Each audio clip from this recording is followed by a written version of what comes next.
주제는 제7과 하나님은 내가 존재하는 이유입니다. 여러분, 우리의 생명은 하나님으로부터 출발합니다.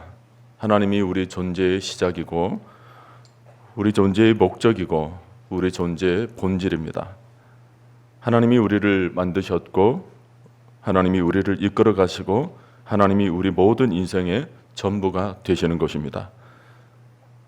인간의 타락으로 인해서 우리 존재의 가치가 사단에 의해서 자꾸만 희석되는 것 같지만 하나님은 그런 우리를 내버려 두시지 않으십니다. 예수 그리스도를 통하여서 다시 하나님의 거룩한 형상으로 회복케 하시고 성령을 통하여서 우리 심령이 날마다 새롭게 변화를 받음으로써 우리는 우리의 존재의 본질을 다시 되찾게 되었고 우리 모두가 하나님의 거룩한 자녀로 우리의 삶의 목적, 삶의 가치를 다시 주 안에서 되찾게 된 것입니다. 여러분, 하나님은 우리의 영원한 존재 이유가 되십니다. 믿습니까, 여러분? 이번 가를 통하여서 여러분 모두가 우리의 존재 이유, 존재 목적이 오직 한 분, 하나님이시라는 사실을 다시 한번 정리하면서 견고하게 여러분의 심령을 세울 수 있기를 바랍니다. 오늘의 말씀입니다. 로마서 11장 36절 말씀 우리 다 같이 한 목소리로 읽도록 합니다. 이는 만물이 주에게서 나오고 주로 말미암고 주에게로 돌아감이라. 그에게 영광이 세세에 있을지어다. 아멘. 여기 만물 속에 인간이 포함되어 있습니다. 천한 만물의 주제는 하나님이시며 모든 만물은 하나님에게서 나오고 하나님으로부터 말미암고 모든 만물이 결국은 다시 하나님께로 돌아가게 되어 있는 것입니다. 오늘 저와 여러분도 하나님께로 돌아갑니다. 하나님이 우리의 근본이 되시는 거죠. 자, 우리가 신앙을 고백하는 마음으로 다시 한번 다 같이 말씀을 큰 소리로 읽도록 합니다. 이는 만물이 주에게서 나오고 주로 말미암고 주에게로 돌아갑니다. 그에게 영광이 세세에 있을지어다. 아멘. 서론입니다. 이 세상에 존재하는 모든 것은 그분을 위해서 존재한다. 우리의 궁극적인 존재 목적은 하나님의 영광을 보여주기 위한 것이다. 우리 인간을 포함한 모든 것이 존재하는 이유가 바로 이것이다. 그 다음 밑줄을 긋고 다 같이 한 목소리를 읽읍시다. 나는 하나님을 위해 존재한다. 우리가 존재하는 이유는 하나님의 영광을 위해서이다. 고린도전서 10장 31절을 보니까 그런즉 너희가 먹든지 마시든지 무엇을 하든지 그 다음 다 하나님의 영광을 위하여 하라. 성경은 계속해서 우리 존재의 이유와 목적을 영광이라는 말씀으로 강조하고 있습니다. 또 누가복음 2장 14절을 보면 우리 주님의 나심을 이렇게 시작을 하죠. 지극히 높은 곳에서는 하나님께 영광이요 땅에서는 하나님이 기뻐하신 사람들 중에 평화로다. 우리 주님의 나심을 이렇게 말씀을 해주고 있는데 이제 그 다음 주님을 따라가는 우리의 삶은 어떠해야 하는가? 바로 이 말씀으로 요약할 수 있어요. 우리 역시도 주님을 따라가는 삶으로 하나님께 영광을 돌리는 삶이 되어야 되고 또 하나님을 기뻐하시는 사람들 중에 하나님의 이름으로 우리가 평화를 전하는 삶을 살아야 되는 것입니다. 하나님의 자녀로서 마땅히 우리가 걸어가야 할 삶의 표본이 되는 거죠. 자, 아래 글도 읽습니다. 실제로 하나님의 영광은 그분 스스로에게서 찾을 수 있다. 즉 하나님은 영광 그 자체이다. 말씀을 이해하시죠? 우리가 하나님께 영광을 돌리지 않아도 그분 스스로가 영광이 되시는 분이시죠. 그러나 하나님은 그의 영광을 그가 만드신 모든 피조 만물을 통해 드러나도록 원하셨다. 이것이 하나님의 섭리고 계획입니다. 그러므로 만물이 존재하는 목적은 하나님의 영광을 드러내기 위함이다. 2번을 봅니다. 그렇다면 우리가 어떻게 하나님께 영광을 돌릴 수 있을까?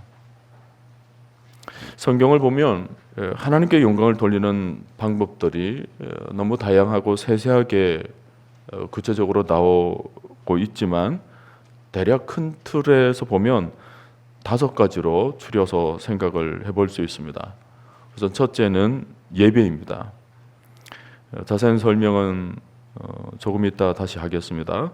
전인격적인 삶을 통한 예배. 그리고 둘째는 닮아감입니다. 훈련을 통하여서 작은 예수되기.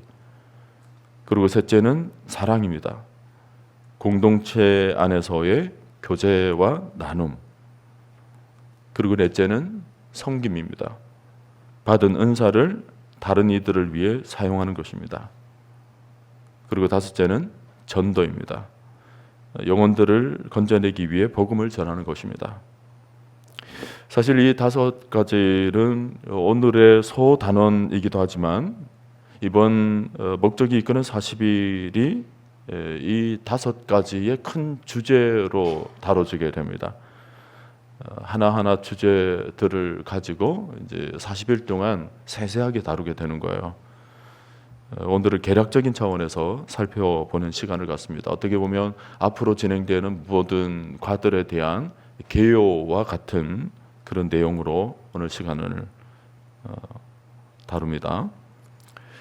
자, 우선 첫 번째로 우리는 예배를 위해서 영광을 돌립니다. 여러분, 예배가 무엇일까요? 교재에 나와 있죠. 예배는 하나님에 대한 우리의 첫 번째 책임이다.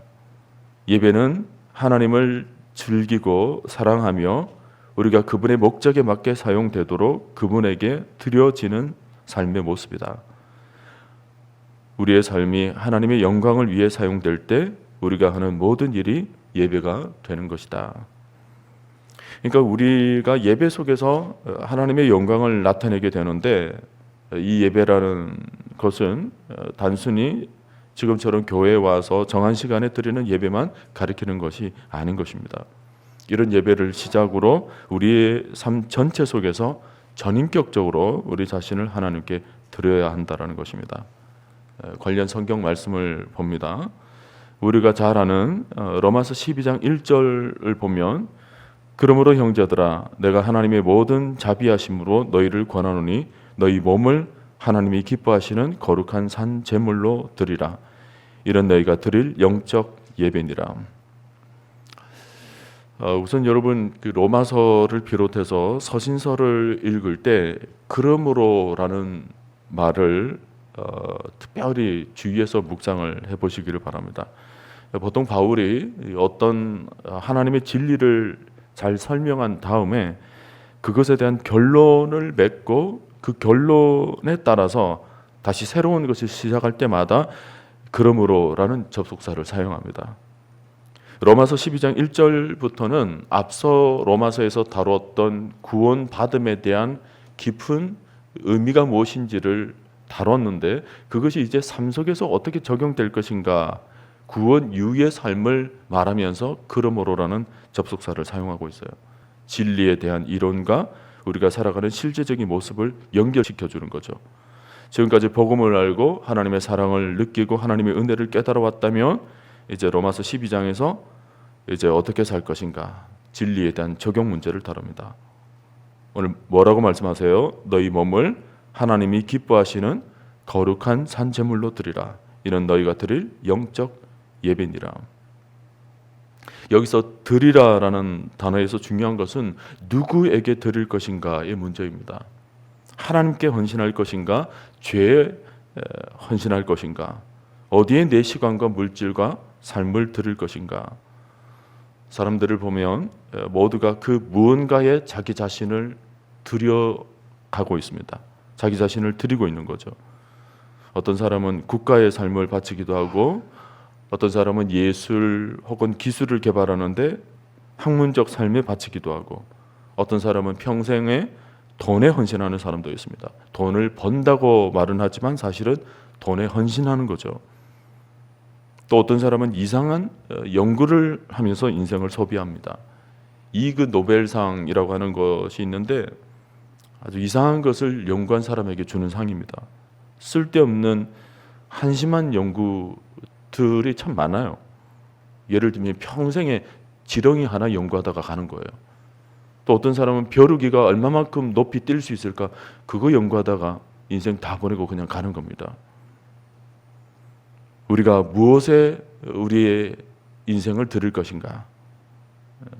세상 사람 모든 이들은 무엇인가에게 자신의 삶을 드리게 되어 있어요.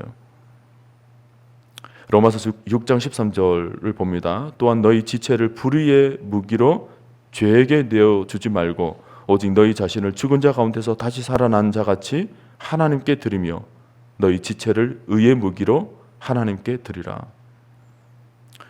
우리가 예배를 드린다고 하면서 우리의 삶이 불의의 무기로 죄 짓는 데 내어주게 되면 그것은 참된 예배자가 아닌 거죠. 세상 속에서 우리가 참된 예배자로 서는 것은 우리 자신을 전적으로 하나님께 드리는 것입니다. 앞서 로마서 12장 1절에서 산제물이라는 것은 우리의 전부를 하나님께 드리는 거예요. 삶 전체입니다. 구약에서는 제물을 불로 태워서 전부를 드렸듯이 산제물 역시 전부를 드리는 것입니다. 하나님은 우리의 일부를 원하지 않으시고 우리의 삶 전체를 원하시는 거예요. 주일날 예배를 1시간 예배 드리는 것으로 하나님은 만족하지 않으시고 우리의 삶 전체인 것입니다. 어떤 면에서는 예배 1시간 드린 것이 우리의 삶 전체의 예배를 드리기 위한 출발이 되는 거예요. 우리가 1시간 예배를 드렸습니까? 그 예배는 삶 속에서의 예배로 연결이 되어야 되는 것입니다.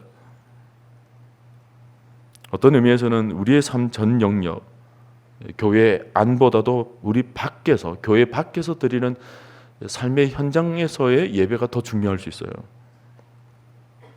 오늘 여러분들은 교회 안에서뿐만 아니라 삶 속에서 예배자로서 승리하는 모든 삶이 될 수 있기를 바랍니다. 두 번째로 우리는 그리스도를 닮아감으로 하나님께 영광을 돌립니다. 어떤 분들은 그냥 교회만 다니면 되지 더 이상 뭘 바라겠는가 생각할 수 있지만 그것은 지금 우리에게 예수 그리스도를 말미암아 얻게 된 것이 무엇인지 제대로 알지 못하기 때문에 나오는 말들이에요.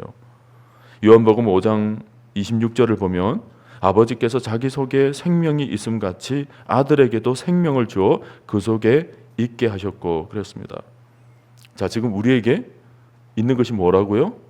생명이라는 거예요. 생명. 여러분, 생명은 자라는 것입니다. 그대로 멈춰진 것은 생명이 아닙니다. 우리 안에 생명이 있다면 반드시 자라가야 하는 것입니다. 우리 자녀가 이 세상에 나서 너무 이쁘고 어여쁜데 그 이쁜 상태로 멈춰져 있다면 부모 마음이 어떨까요? 실제로 그런 사례가 있었습니다. 성장 결핍이 생겨서 딱 6세 때까지만 자라고 그 뒤로 자라지 않는 아이가 있었어요. 부모가 6세 된 아이들을 처음에는 기워하다가 더 이상 자라지 않는 모습을 보고 부모가 속타는 거죠. 1년이 지나고 5년이 지나고 10년이 지나도 아이는 그대로 멈춰져 있는 상태에 있을 때 부모가 얼마나 안타까워요.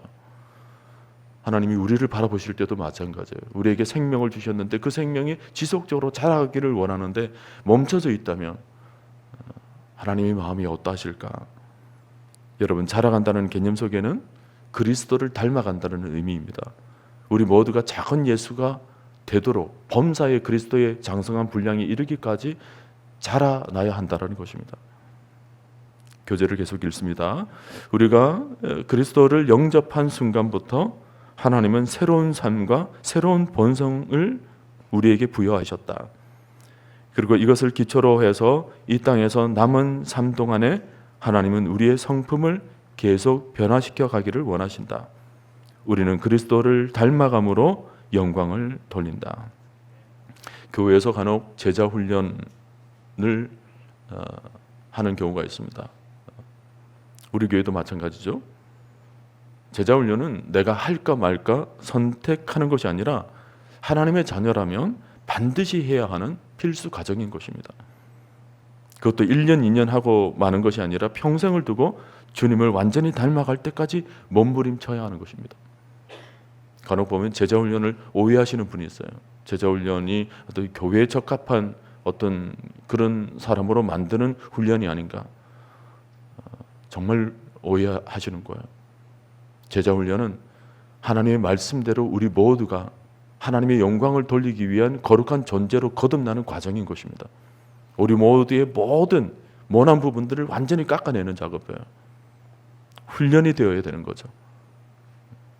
하나님의 일꾼으로, 하나님의 백성으로 연단되어 가는 과정도 있어야 되는 것이고. 말씀을 볼까요? 고린도후서 3장 18절. 우리가 다 수건을 벗은 얼굴로 거울을 보는 것 같이 주의 영광을 보매 그와 같은 형상으로 변화하여 영광에서 영광에 이르니 곧 주의 영으로 말미암음이니라. 우리가 왜 자라가야 하나 하면 나중에 우리가 주님을 만나게 될 날이 온다라는 겁니다. 우리가 그 주님 앞에 우리가 만나게 되었을 때 여전히 아직도 우리 안에 이 땅에 속한 것들로 가득 차 있다면, 그런 인격이 주님 앞에 내보이게 되었을 때 이게 얼마나 부끄러운 일인가. 우리 인격이 전혀 주님을 닮아 있지 않아서 우리에게 하나님의 영광을 전혀 찾아볼 수 없다면 어떤 면에서는 우리는 가짜 신자인 줄로 모릅니다. 우리 안에 성령이 있다면 성령은 우리로 하여금 그냥 내버려 두시지 않으시죠.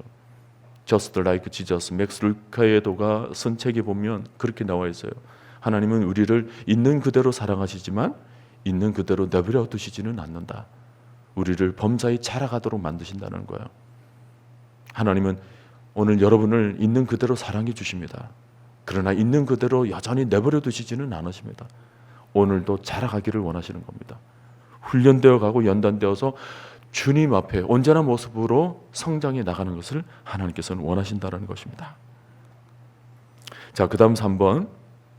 우리는 다른 믿는 사람들을 사랑함으로써 영광을 돌린다. 자, 여러분, 성경은 우리가 이 땅을 살면서 화목해 하는 직분을 주셨다라고 그랬습니다. 그 말씀이 어디에 있습니까?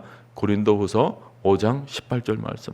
또 우리에게 화목하게 하는 직분을 주셨으니. 자, 그런데 그 화목은 어디서 흘러나오냐 하면 베드로전서 4장 8절.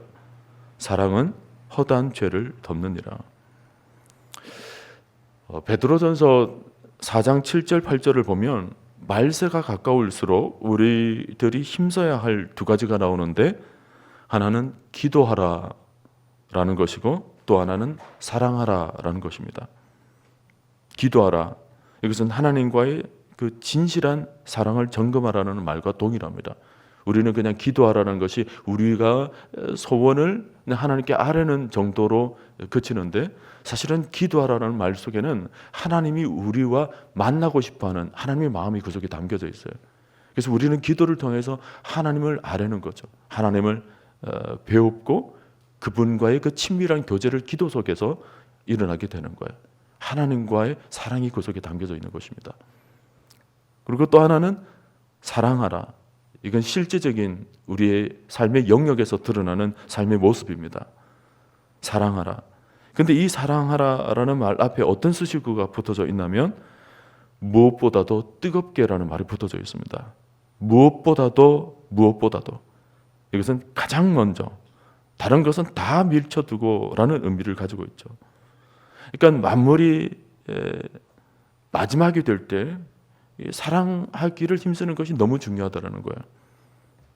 모든 그 마지막 시대에 우리를 끈끈하게 연결시키는 것은 주의 사랑이라는 것입니다. 따라서 하세요. 참 신자라면 사랑 안에 거한다. 말을 바꿔서 합시다. 사랑 안에 거하지 아니하면 신자가 아니다. 꼭 기억할 수 있기를 바랍니다. 요한복음 13장 34절 35절에서도 뭐라고 그러냐면, 새 계명을 너희에게 주노니 서로 사랑하라. 내가 너희를 사랑한 것 같이 너희도 서로 사랑하라. 너희가 서로 사랑하면 이로써 모든 사람이 너희가 내 제자인 줄을 알리라. 모든 사람이 우리로 하여금 제자됨을 나타내는 방법이 뭐냐면 사랑한다는 거예요. 사랑하는.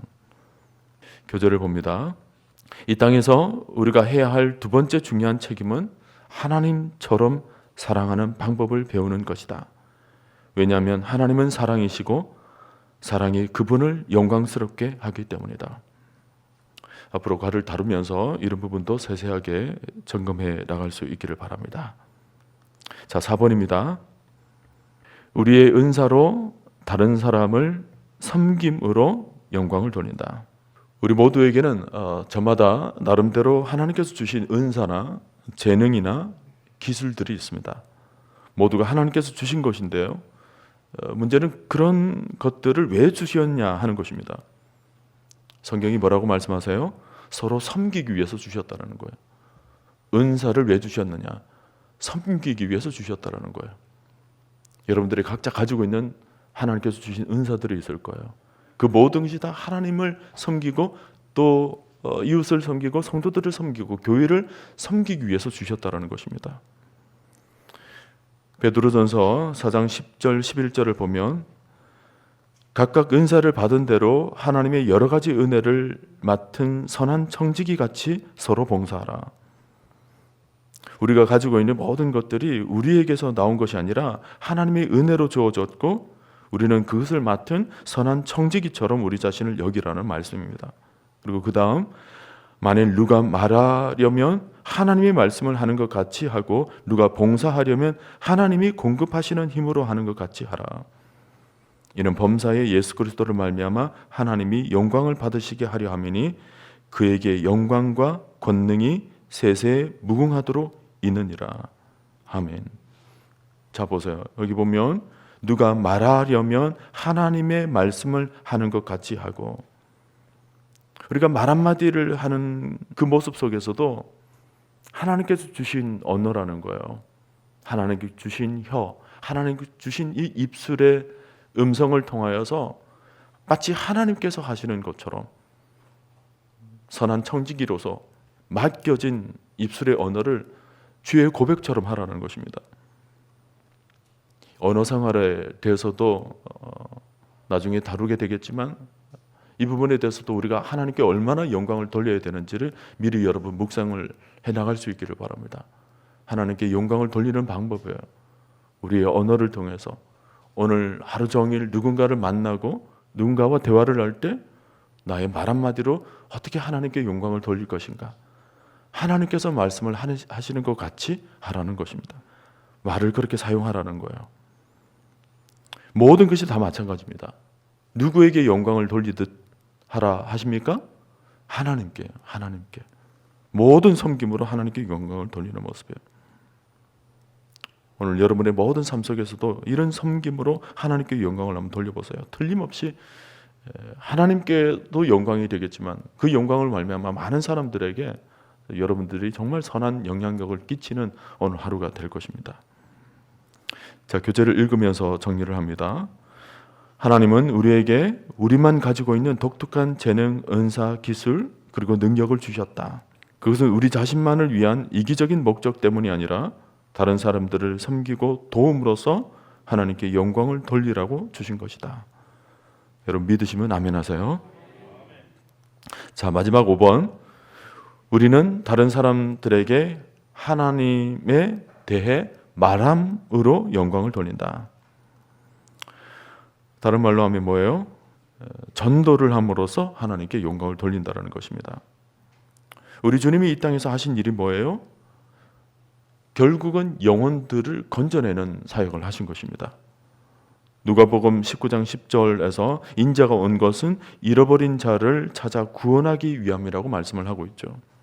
우리 주님의 모든 공생의 사역은 결국 잃어버린 영혼을 찾는 것입니다. 왜냐하면 그 일이 궁극적으로 하나님께서 원하시는 것이고 궁극적으로 하나님의 영광을 돌리는 가장 실제적인 방법이 되기 때문입니다. 그런데 오늘날 교회들이 이 일을 따라하지 않고 엉뚱한 일만 너무 힘써 생활하다 보면 그 속에서 어떻게 하나님의 영광이 나타날 수 있을까? 진지하게 우리가 생각해 봐야 될 부분이죠. 오늘날 교회가 세상으로부터 등지게 된 이유는 복음을 전하고 있기 때문이 아닙니다. 오히려 그 반대예요. 복음과는 상관없는 엉뚱한 일을 하고 있기 때문에 세상 사람들이 우리를 이상하게 보는 거죠. 교회가 해야 할 일을 하지 않고 엉뚱한 일을 하고 있다는 거예요. 여러분, 우리는 본질을 회복해야 합니다. 교회가 뭡니까? 생명을 살리는 곳입니다. 영혼을 건져내는 곳이에요. 그래야 하나님께 영광을 돌릴 수 있는 것입니다. 교제를 봅니다. 하나님은 우리에 대한 당신의 목적이 비밀에 묻혀 있기를 원하지 않으신다. 우리에 대한 당신의 목적이 뭐예요? 복음을 전하는 자입니다. 우리가 진리를 안다면 그것을 다른 사람들과 나누기를 원하신다. 정말 예수 그리스도가 하나님의 아들이고 이 아들을 믿을 때 영생을 얻게 된다는 것을 우리가 정말 알고 있다면 하나님은 그것을 다른 사람들에게 전하기를 원하시는 것입니다. 오늘 우리 자신을 이런 부분에 있어서도 헌신하며 영광을 돌릴 수 있기를 바랍니다. 자, 오늘의 결론입니다. 결국 우리가 이 5가지를 살피면서 우리가 결론 지을 수 있는 말이 뭐예요? 바로 우리의 삶의 모든 것이 그분을 위한 것이 되어야 된다는 것입니다. 예배, 교제, 섬김, 훈련, 전도, 이 모든 과정들을 통하여서 결국 나의 모든 삶, 모든 전인격이 그분을 위한 것이 되어야 된다라고 말씀을 하고 있죠. 교제를 보면서 정리를 합니다. 하나님의 영광을 위해 남은 삶을 살려면 우리의 삶의 우선순위와 많은 계획들, 그리고 인간관계나 그 외의 모든 것이 바뀌어야 한다. 주인이 바뀌어야 되는 거예요. 내 마음의 주인이 지금 아직까지도 나 자신이 되어 있다면 그것은 진정으로 하나님을 섬기는 것이 아닙니다. 왕이 바뀌어야 되는 거예요. 그것은 가끔 쉬운 길 대신 어려운 길을 선택하며 이익 대신 손해를 선택하는 삶도 포함한다. 그렇지 않습니까? 우리가 하나님의 영광을 위해 남은 삶을 살려면 우리가 지금까지 잘못 살아왔던 방식들은 과감히 내려놓고 우리의 우선순위를 바꿔야 하는 것입니다. 그런데 그게 그렇게 쉽지가 않아요. 어려운 일입니다. 어떤 경우에는 이익보다 하나님을 위해서 손해를 감수해야 될 때도 있습니다. 근데 그 다음 문장 밑줄을 그으면서 보시길 바랍니다. 하나님은 일단 우리가 하나님의 영광을 위해 살기로 작정하면 그에 필요한 모든 것들을 채워 주실 것이다. 너희는 먼저 그의 나라와 그의 의를 구하라. 그리하면 이 모든 것을 더하여 주시리라. 여러분 믿습니까? 베드로후서 1장 3절을 보세요. 그의 신기한 능력으로 생명과 경건에 속한 모든 것을 우리에게 주셨으니 이는 자기의 영광과 덕으로서 우리를 부르신 이를 알므로 말미암음이라. 조금 전에 너희에게 모든 것을 더하여 주시리라. 마태복음 6장 33절에 나와 있던 그 말씀이 실질적으로 어떻게 적용되어서 내 삶 속에 하나님의 능력이 부어지는가 하는 것을 지금 베드로 후서에서 지금 말씀해 주고 있는 거죠. 신기한 능력으로 생명과 경건에 속한 모든 것을 우리에게 주셨다. 베드로는 이것을 경험한 사람이에요. 실질적으로 몸속으로 체득한 사람입니다. 신기한 능력. 여러분 베드로 하면 생각나는 사건이 있죠. 사도행전 3장에서 안전뱅이를 일으킨 사건입니다. 요한과 함께 성전에 가던 길이었는데 성전 민문에 앉아서 평생을 절름발이로 살 수밖에 없었던 그런 사람을 향하여서 외친 말이 뭐예요? 금가는 내게 없거니와 내게 있는 나사렛 예수 그리스도의 이름을 내게 주노니 곧 이 이름을 붙잡고 일어나 걸어라. 손을 잡고 일으켰더니 그가 벌떡 일어난 이 신기한 하나님의 능력을 베드로는 체험한 사람이에요. 아마 안전뱅이도 깜짝 놀랐을 거예요. 겉으로 봐서 나랑 똑같은 사람인 것 같은데 사도라 하니까 넌지시 돈이나 한 푼 주세요 라고 말을 했더니 알고 보니까 돈은 한 푼도 없는 사람이네. 나와 별반 다를 게 없는 거예요. 근데 신묘막측하게도 이 베드로한테는 뭔가가 있는 거예요. 나사렛 예수 그리스도의 이름의 능력이라는 것입니다. 안전뱅이가 그것을 붙잡고 기적같이 일어나는 역사를 경험하게 된 거죠. 이게 신기한 능력이에요. 베드로가 이 능력을 직접 체험했기 때문에 어디를 가든지 이 신기한 능력을 지금 선포하고 있는 거예요. 신기한 능력이 우리에게 있다. 저는 이 말씀이 오늘 여러분들에게도 들려지게 되기를 바랍니다. 우리에게는 예수 그리스도 이름의 능력이 있습니다. 우리가 하나님의 영광을 위해서 살아가겠노라 작정을 하면 우리에게 있는 예수 그리스도 이름의 능력이 모든 삶 속에서 하나님의 영광을 나타내는 모든 삶에 필요한 것들을 다 공급해 주시는 분인 줄로 저는 믿습니다. 그러니 여러분 마음으로 작정만 하십시오. 내가 하나님의 영광을 위해서 살겠습니다. 나의 전인격적으로 하나님을 섬기며 하나님께 모든 삶을 내어드리며 살아갈 때 하나님의 영광을 받으소서. 그리고 나에게 필요한 모든 것들은 하나님께서 공급해 주실 줄로 믿습니다. 이 믿음으로 여러분 이 행진을 전진해 나갈 수 있기를 바랍니다. 교절을 봅니다. 그러므로 그분만을 위한 삶을 살도록 하기 위해서는 먼저 하나님이 나를 만드셨고 나를 사랑하신다는 것을 믿어라. 전적으로 우리 존재 이유를 다시 확인하라는 것입니다. 그리고 예수님을 내 삶의 주인과 구원자로 받아들이라. 예수 그리스도를 나의 주인, 나의 왕으로 모시라는 것입니다. 오늘 하루도 이 믿음을 가지고 전심으로 예배를 드리시고 다른 사람을 섬기시고 사랑하면서 그리고 인격적으로도 하나님을 닮아가기를 애쓰시면서 또 때를 얻든지 못 얻든지 하나님의 복음도 전하시면서 오늘 하루 하나님께 큰 영광을 돌리시는 저와 여러분들이 될 수 있기를 주님의 이름으로 축원드립니다.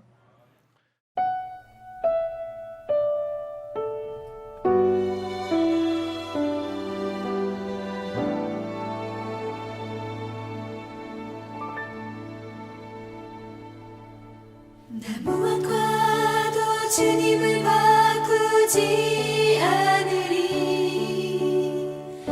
다른 어떤 은혜 구하지 않으리. 오직 주님만이 내 삶의 도움이시니 주의 얼굴 보기 원합니다. 주님 사랑